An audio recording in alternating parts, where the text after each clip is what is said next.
So I recently moved into this studio, and the basic thing was I needed a desk. My options were to either buy something new, get something secondhand, or make it myself. And I only really have access to hand tools right now, so I decided to work with one of my favorite materials ever, which are aluminum extrusions. What is an aluminum extrusion? An aluminum extrusion is aluminum that's heated up and then pressed through a die with a specific shape with a hydraulic press, and then you end up with a straight piece of aluminum with a shape on that it makes.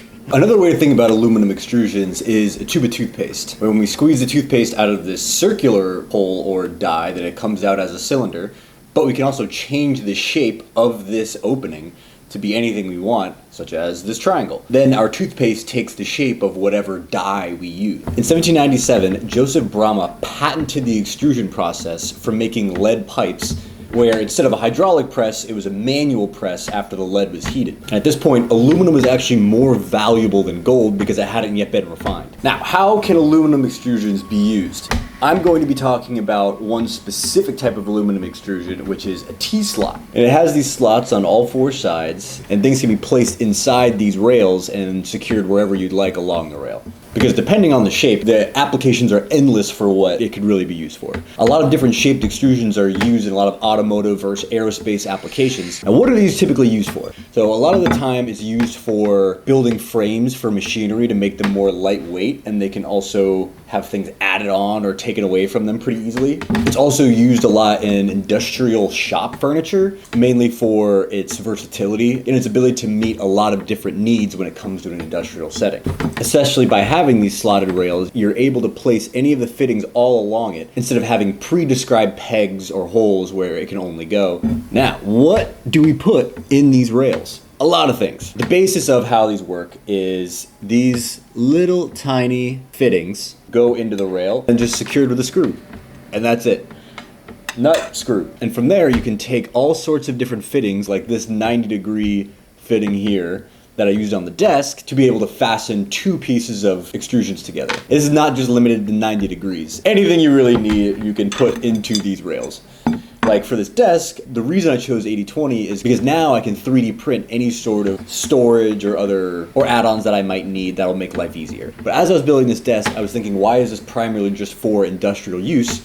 And could it have more home applications? I know that an entire house decked out in aluminum extrusions probably isn't for everyone, especially because it's a very industrial looking material. But there have been a lot of really cool designs, especially recently, on ideas on how this can be implemented in a more elegant way. And The Thing magazine did a really interesting article on aluminum extrusions where they referred to a lot of these designs as half stuff. And I think it's super cool to see how different designers are taking an open source and ready to use material and add other elements to it to make it more approachable for people who want to use it in a domestic setting. Another issue is that there's just not a lot of places to buy T-slot aluminum extrusions off the shelf. The main place that you can get them is McMaster-Carr. However, it's very expensive to buy from them. I use T-Nuts, which is a lot more accessible, which is nice.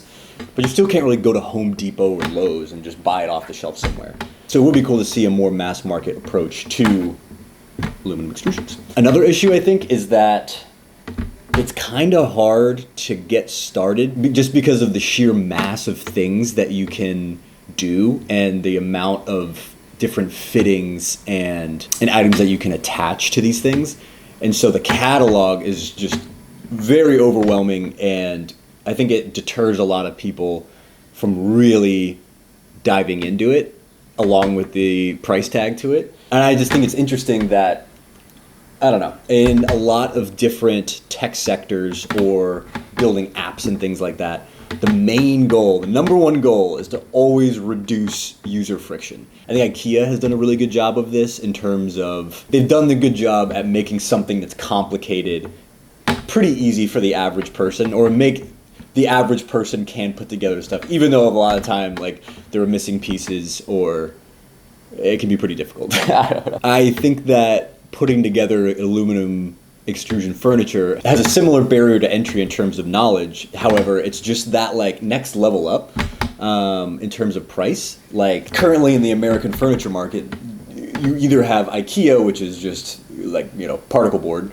or you are paying absorbent prices for handmade furniture, but there's not a middle ground. And so there's no middle tier furniture. You're either going one or the other end of the spectrum. And I think that aluminum extrusions could really have that kind of mid-level thing that makes where you can have nice furniture that lasts a long time, but it can also expand with how your lifestyle is, or you don't have to like throw things away as much, I guess. So what can we learn from aluminum extrusions? I think it's really cool that this material exists. It's something that anyone can get, anyone can make. That's the other thing. Is it's not one company that can only make this one T-slotted rail. And then you can also make other things that you think you would need and easily add it or take it away from the piece. In a time where ownership is hazy and there's so many companies that provide the illusion of ownership, like any sort of subscription model, or when you buy something and it has all proprietary items that you can only get from that company.